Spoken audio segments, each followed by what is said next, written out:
একবার কল্পনা করো তুমি অন্ধকার রাতে একা হাঁটছ, চারপাশ নিস্তব্ধ, শুধু বাতাসের শব্দ তোমার কানে আসছে। ঠিক তখন তোমার মনে পড়ে যায় আল্লাহর রাসূল সাল্লাল্লাহু আলাইহি ওয়াসাল্লাম এর একটি হাদিস যা তোমার জীবনের পথ বদলে দিতে পারে।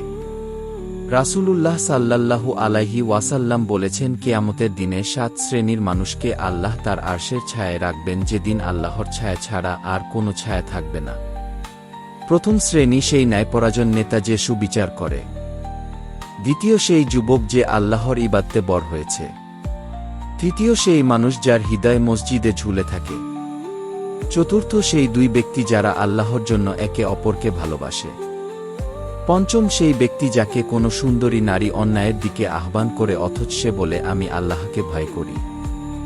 ষষ্ঠ সেই ব্যক্তি যে গোপনে দান করে এমনভাবে যে তার বাম হাতও জানে না তার ডান হাত কি দান করেছে। আর সপ্তম সেই ব্যক্তি যে নির্জনে বসে আল্লাহকে স্মরণ করে আর চোখে পানি আসে। বন্ধুরা, একটু ভাবো আমরা এই 7 জনের মধ্যে আছি কিনা। আমরা প্রতিদিন দুনিয়ার চিন্তায় মগ্ন থাকি অথচ পরকালের ছায়ার চিন্তা একবারও করি না। আজই প্রতিজ্ঞা করো, আমি এমন কিছু করব যাতে আল্লাহ আমাকে তার আরশের ছায়ায় স্থান দেন।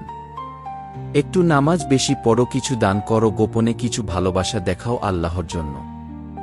কারণ কিয়ামতের দিন কেউ তোমাকে সাহায্য করবে না, শুধুমাত্র তোমার আমল আর